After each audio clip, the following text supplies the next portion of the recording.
What's up guys, it's Polo Uchiha here, back with a new movie. It might be a little short movie and it's kind of an unscripted one. The name of this movie is What If Naruto Refused to Help Konoha. So let me get you a rundown of the story. So basically Naruto is going to be banished and yeah, he's going to refuse to help Konoha. And the Konoha is pretty much going to be destroyed. That's pretty much it. And yeah, if you haven't, please leave a like and subscribe to my channel if you like the content of this channel. And without further ado, let's begin our story. It has been 8 years since his banishment due to his mistake that he made. Which mistake, might you ask? He completed a mission. Which mission? He completed the mission of retrieving back the last Uchiha Sasuke, from the grasps of Orochimaru. He was leaving the village on his own free will to get more power from Orochimaru. But Tsunade gathered a team under Shikamaru, and Naruto was within that team and sent the team after him. And when Naruto fought him, he used the Fox Chakra to beat him down. So when he retrieved back the beaten up Uchiha, everyone, you can say, was pretty much pissed. Tsunade was pissed that Naruto used the demon's chakra and was getting out of control, and she was afraid that he might lose control and demon might break free and destroy the village. As Jiraiya was also concerned with this, and the rest of the council was as well. And yeah, they hated Naruto, so it was a plus for them to banish the demon. So that's what they did. They banished Naruto. They took away his dreams, and his so-called friends turned their backs on him. Only one remained, Hinata. Till the dying breath, she remained with him. That was her vow, and she did so. She cherished her friendship with Naruto. She had developed more than friendship feelings for him, but Naruto didn't know that at the time. He came to realize that when he was being banished, and Hinata was the only one who stood up for him, while the rest of them were just slurring at him and bad-mouthing him, and straight off saying that how disappointed they were in their friendship. And Tsunade was as well. Jiraiya cancelled his summoning contract after what he explained to Toads, and Toads agreed that he should be not their summoner anymore. So that's why he was now banished. As Hiyashi took this chance and banished his own daughter as well with the demon, because she was demon lover in their eyes of the people of council, eyes of the Yuga elders. So that's what they did. They banished Hinata as well. They tried to place the seal on her, but Naruto and Hinata vanished before that could even happen. And it had been 8 years since then. Now, interesting thing is that along these 8 years, two ninjas with no affiliation with any village rose to the top of the bingo books of all villages. They were double S ranked ninjas. If you ever engage with them, you might pray that they end your life painlessly, or otherwise, well, that's up to them to decide. The name of the ninja was Naruto and Hinata. They got with their original names because they wanted to make name for themselves and become at the top. And like rest of the strong villages, Konoha was more than afraid of them. Why? Because they were double S ranked ninjas. They were capable of killing a ninja army as a whole of 200. They can take on 200 to 300 elite jonins and still come out top, unscratched, and bathe in their opponent's blood. That's why they were given the title of Akuma for Naruto and Angel of Death for Hinata. As the time went by, 8 years has been passed, and none of the Konoha shinobi or Konoha has ever heard from Naruto or Hinata since then. And along those 8 years, something or someone happened to Konoha as Kushina arrived with her daughter. As she then explained that how she was the original Jinchuriki, Naruto only had 10 to 20% of chakra in him, as it was a plan for Minato that if anything goes wrong, he knew that the villagers might not treat their child as a hero like their death wish, but treat him as a scrown, and that did happen. And when she demanded where was Naruto, they were sweating bullets. Mainly Jiraiya Tsunade, who knew about that Naruto was their son, but they both hated him or blamed him because he held the demon inside of him for the death of their students, or a person who they considered as their child that they never had. Tsunade for Kushina and Minato for Jiraiya.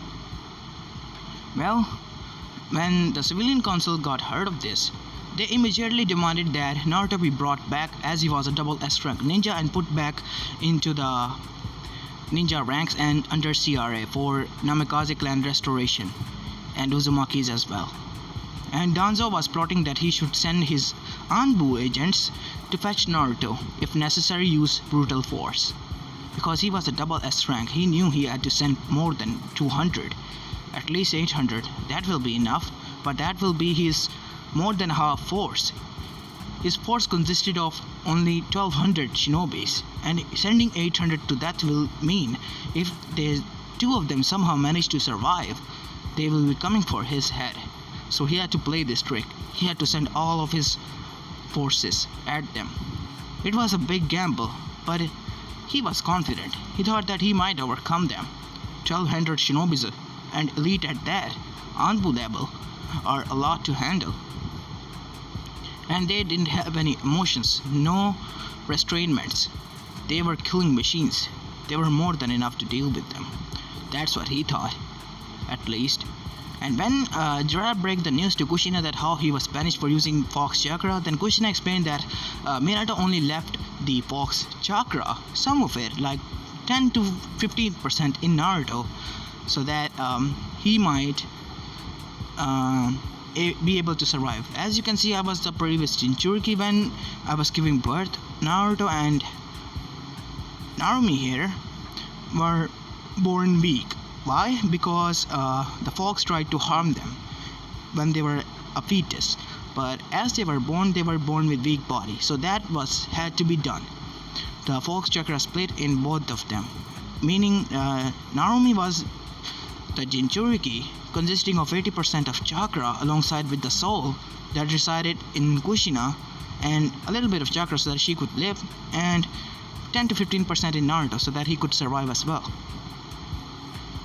As Jiraiya was now alongside with Tsunade, and everyone else who treated Naruto like shit was in deep shock and feeling a guilt, mostly civilians, because not only did they beat down their previous Hokages, their greatest hero's son, like shit, and throw him out like he was just an unknown clanless orphan, they mistreated a child who was all alone, who didn't knew that he had a parent who left him here at their own mercy. They were trembling at the thought, what would they do if their own child were in that place. As then Mabuki Haruno of the civilian council stood up. Hokage-sama, we have to call him back. He is innocent. We treated him harshly, but we can make amends, right? We can apologize and offer him anything he wants, right? Mabuki thought desperately that she was also trying to make amends, and because they also consist of some will of fire, but they scorned the nine-tailed beasts because they said beasts kill a lot of their loved ones, and they thought Naruto was their reincarnate of the tail beast. But now that the whole story was revealed by none other than a seal mistress, who was Kushina Uzumaki herself, they were shocked. But most of the guilty ones were none other than clan heads as well as the elders of the leaf, which were none other than Koharu and Hamura, who had their heads hung in shame and their thoughts were dead, so that's why Sarutobi always protected the boy. Even he did prank all of us. Guess he got that from Kushina. But the resemblance was uncanny now that I think about it. I can't believe I let my anger blind me. Tobirama sensei, please forgive me. I think that our bills of fire were now, at the time, flames of vengeance. They were not flames of fire or will of fire. I am sorry. I am so sorry, Naruto. I hope you can forgive us.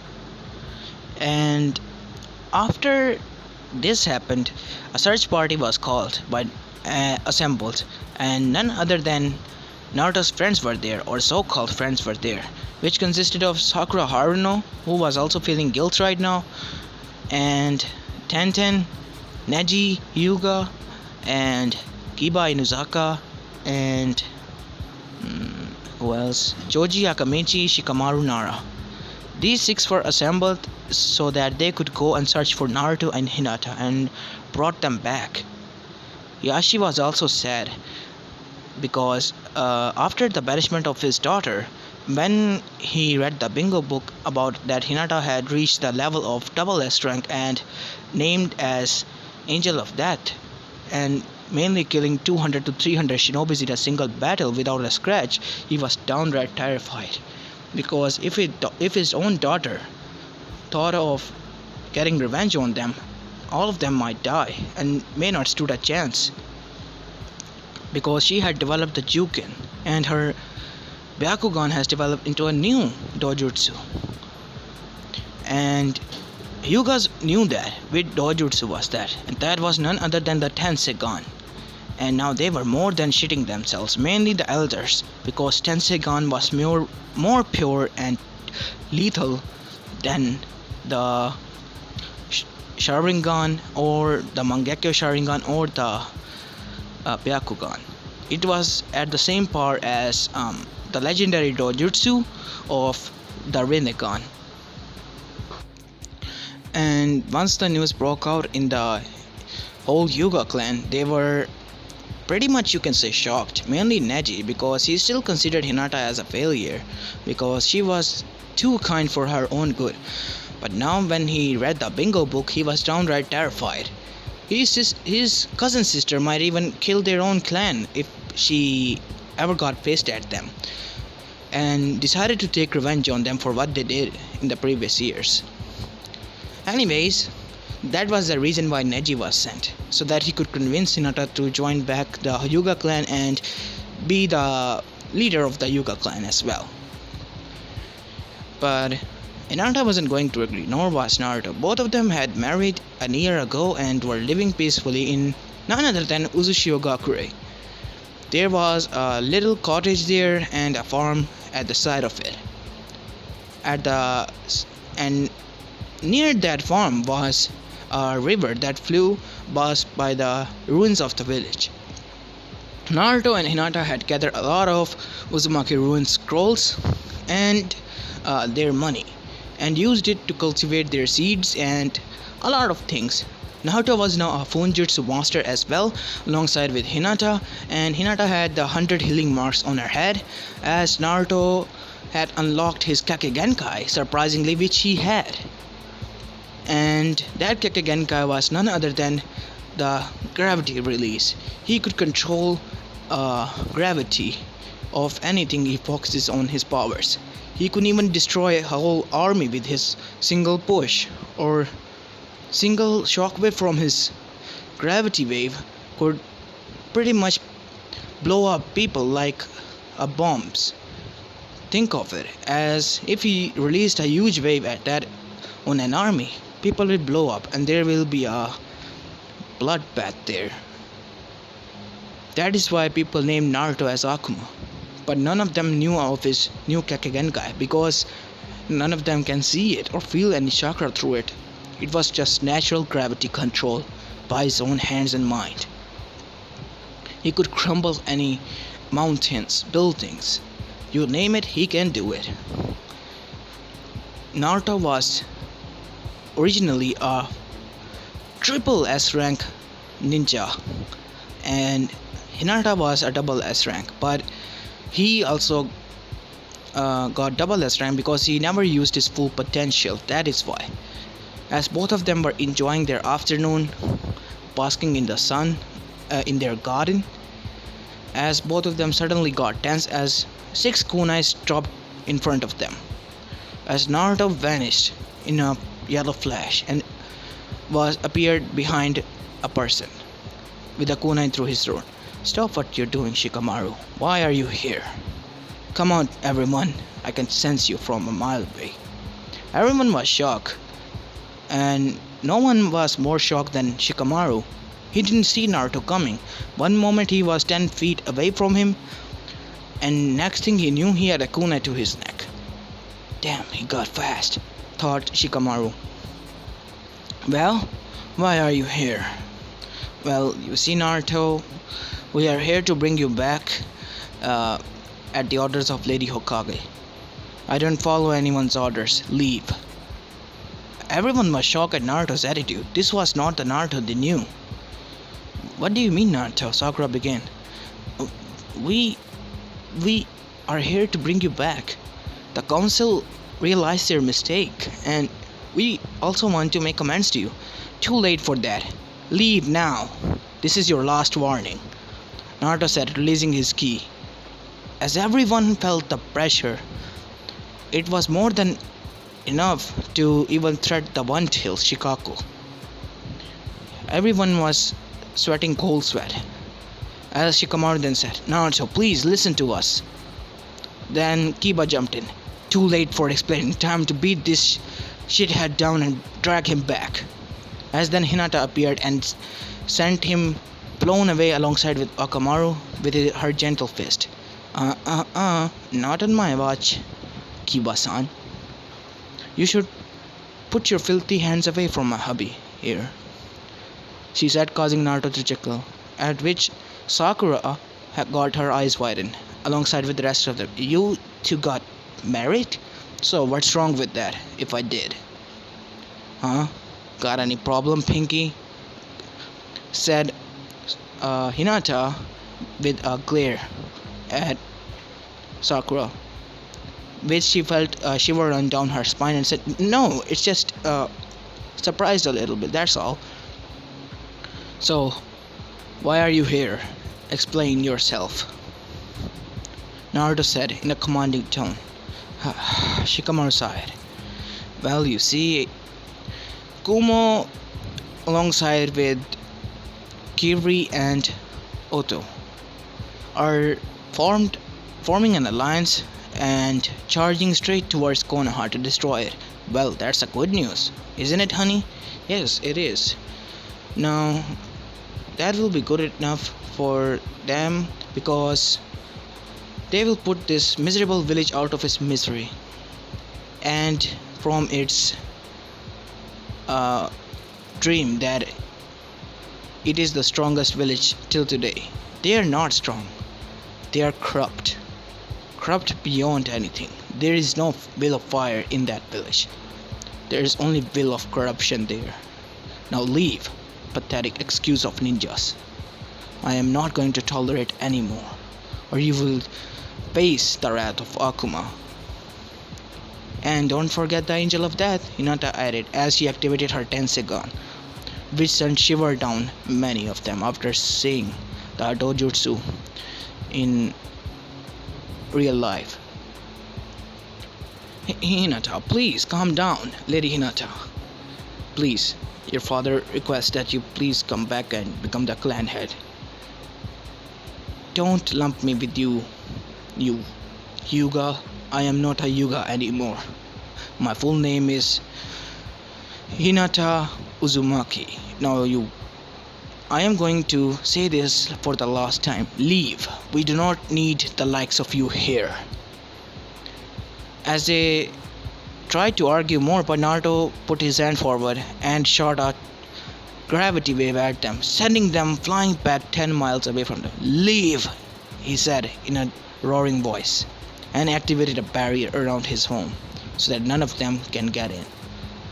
As everyone was shocked at this, mainly Shikamaru, and every one of them returned with minor injuries and a few broken bones due to the gravity wave. As they returned, Shikamaru went to report the mission status to Tsunade and the elders. Alongside the council, as Shikamaru entered, "Well," began Koharu. "What did he say?" "Well, what a drag. Well, basically they threw us out of their house.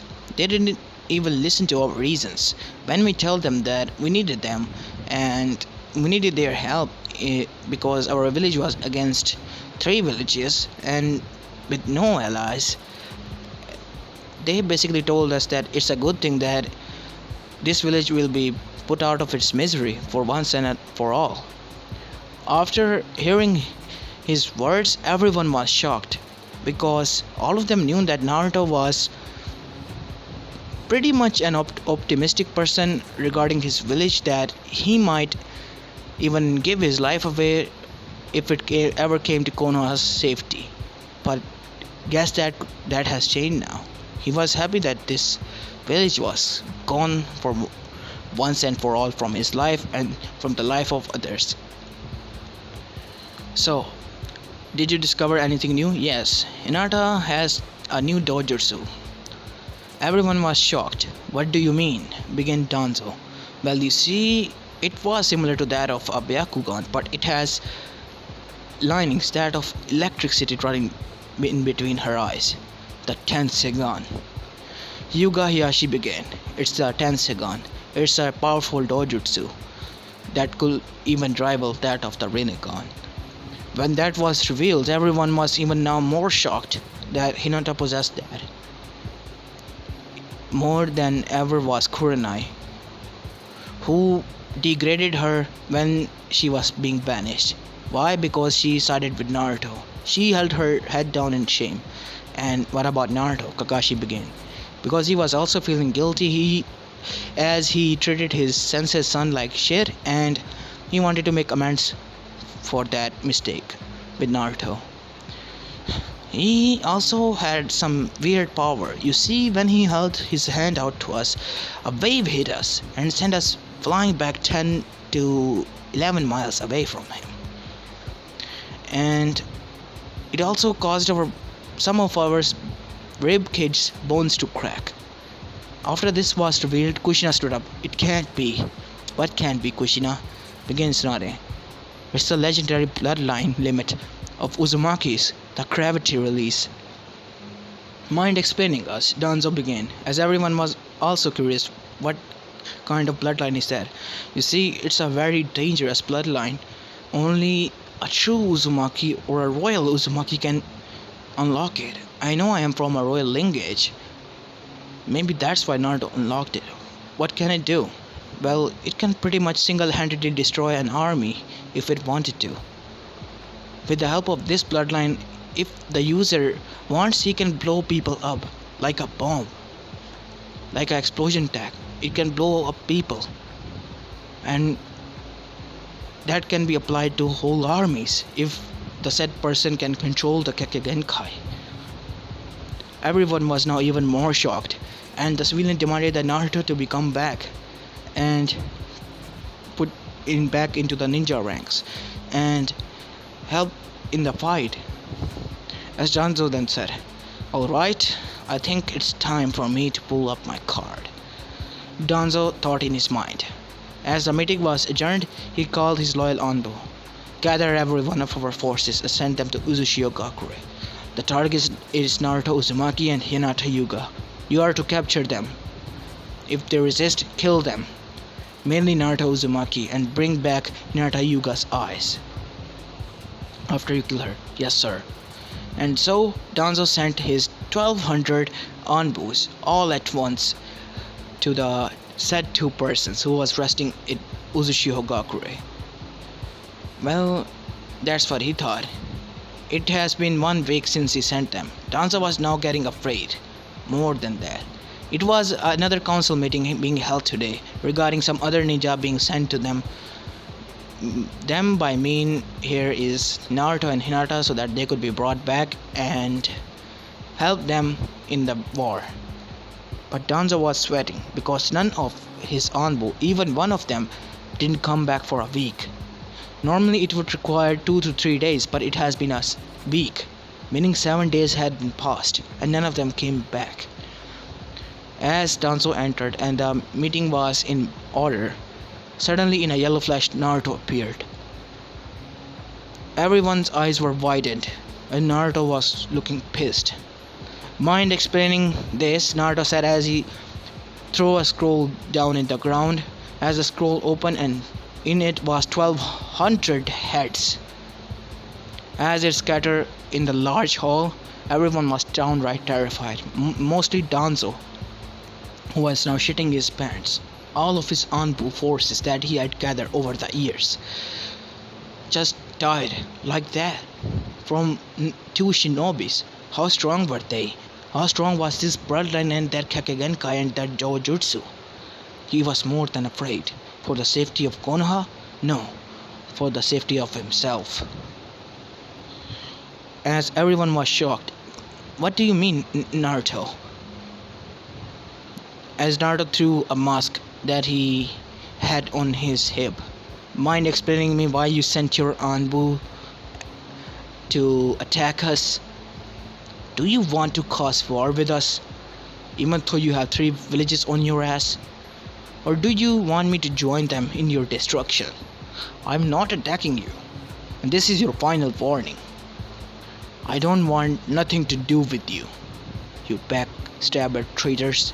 Because of you, my clan died, and for that I'm not going to help you. Our treachery that you had with Uzushio is hereby cancelled. You are on your own. I hope your pathetic excuse of a village die in this war. May your will of fire finally extinguishes, or should I say the will of corruption. As he left, saying that, leaving every and each one of them in shock. As Tsunade picked up the Anbu mask, as the Anbu head came down, Tsunade-sama, none of these are our Anbus, meaning they might be from none other than Danzo. Explain yourself, Tsunade said in a roaring voice as her eyes narrowed. Now you might ask, where is Kushina and Narumi? Kushina and Narumi were banished because of what they did. Everyone was bad and afraid that Narumi might lose her cool, and they were also afraid of Kushina because she held the soul. So they both of two were banished for good from the land of fire for what they did to Naruto, as well as for what they held. Tsunade was also mad at her said daughter because she left her own blood and son in this den, and she was also feeling guilt because of what she did to Naruto. But that didn't matter anymore, because Naruto, if they didn't stop chasing after him, he was going to join the enemies and might even help them destroying this village that her grandfather and granduncle helped in creating. She couldn't let their legacy die. She believed that there was still hope for this village. But Naruto knew that there wasn't. Jiraiya was also ashamed of what he did to Naruto. But he was more than mad at Kushina and Narumi because they left Naruto alone for all of his life for 13 years and came back 4 years more later when Naruto was banished and claimed that where was her son and brother? No, they were already past that time. There was no time to make amends. They had to make up a plan because Naruto and Hinata weren't going to help them. They knew that. And Akatsuki, as for them, well, Naruto and Hinata weren't named double S rank ninjas for nothing. They had killed all and every one of them. And Toby was also killed alongside with Zetsu. So yeah, no Kaguya here. And back with the main story. And after 2 to 3 weeks, news came that Kumo alongside with Otto attacked Kushina and Narumi, but Naruto arrived there defending them both and took them back to Uzushio. Why? Because they were still Uzumaki even if they betrayed him, left him there. They left their own kin behind. They were kin deserters but still Uzumakis. For kin deserters, Uzumaki never talk to them but will protect them because they were still Uzumakis. For Uzumakis, they put family above anything else, even their own lives. But Kushina didn't follow that rule. And Narumi was innocent because she was also a victim in this whole scenario. So that's why Naruto did what he could and protected his sister, who he still regarded as an Uzumaki. But his mother, who he regarded as a kin deserter, avoided like a plague, but still would protect her because she was an Uzumaki. She lived a mile away from their home because that was the punishment for the kin deserters. As his sister lived with her mother, or their mother you can say, but Naruto didn't consider her her mother. As Kushina, whenever tried to make amends, he would just decline straight out, or wouldn't say a word to her. Now, back to the story. It has been 1 month as we see each and every one of the shinobis of Konoha at the main gate, or you can say at all of the main gates of Konoha, in bed stances, as 3 of the shinobi villages were attacking Konoha with no allies, with no one behind their back. They were backstabbers. They stabbed in the back of Uzushio. Why? Because they were getting too strong for their own good. They backstabbed Suna, or at least tried to, when their Kazekage was kidnapped. But Naruto managed to bring him back, and hence Suna's treaty with them was broken once again, leaving them alone. And Wave, due to Naruto, left them to their own devices, alongside with tea, vegetable, ice, and so other villages that had treaty with Konoha.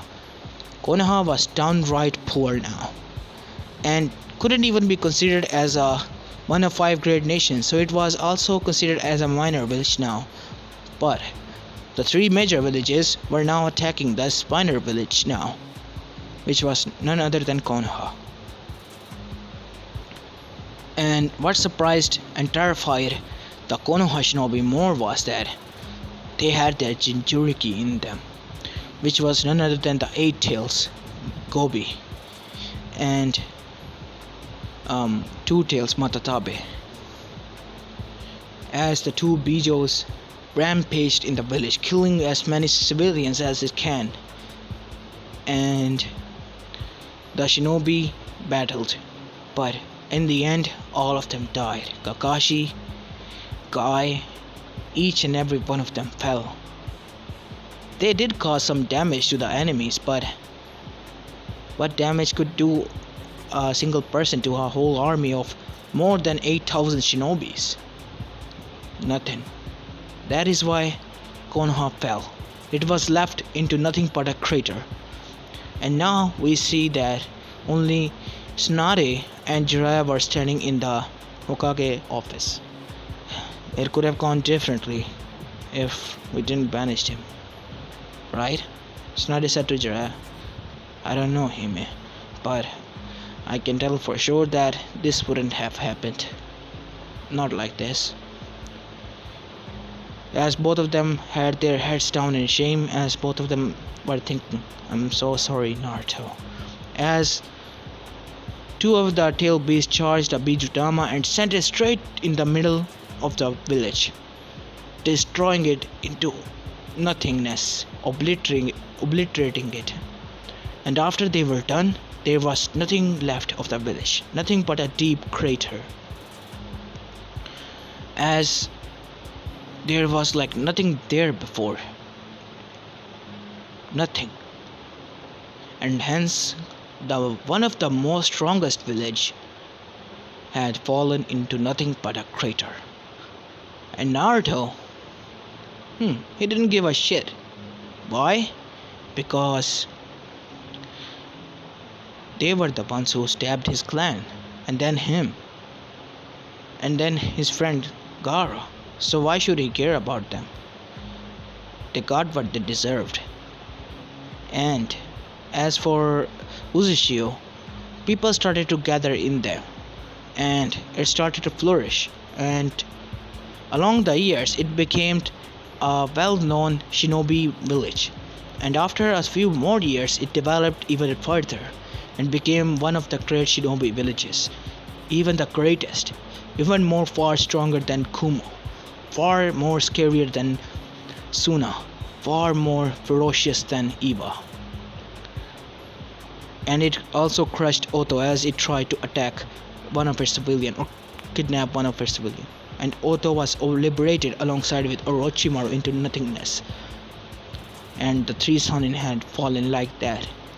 When the three villages once again tried to attack the said Uzushio, they were left crippled when they attacked.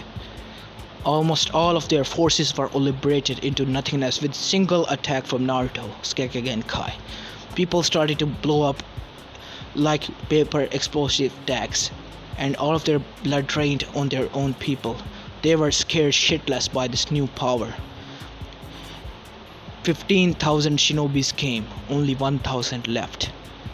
Or you can say ran away with their tails in their legs, alongside with their Kages, and they vowed to themselves that they would never attack the said village, as Uzushio now expanded its territory and was the greatest of the nations, feared by every and each of the said villages. And who was the leader of this said village? None other than Naruto Uzumaki himself. His mother was proud of him, and along the years Naruto tried to forgive his mother, but he still couldn't forgive her fully. He had forgiven her and would eat with her and spend time with her, but he believed that time will heal his wounds and he would once again accept his mother fully. And his sister was happy that their family was together once and for all, like how she wanted. And yeah, that's pretty much it for this story. I just came up with the story at the time, and I thought, why not just record it and upload it? I mean, yeah, I can do that, right? So I hope you like this one, and if you do, please leave a like and subscribe to my channel if you like the content of this channel. And without further ado, let's end this story. Oh yeah, guys, I'm currently working on What If Naruto into the Naruto verse, and you guys decided on Senju Naruto, Uchiha Naruto, and the main story Naruto 1. So yeah, help me decide on the villain, because that's the only thing left in the story. Other than most of things, I have figured that out. I want to change the villain. I mean, yeah, Kaguya for sure, but might as well add a little more, right? So yeah, suggest me some cool villains to add in the story, and you might even see a new movie in 1 to 2 days. And this is Apollo Uchiha, and I'm signing out. Peace.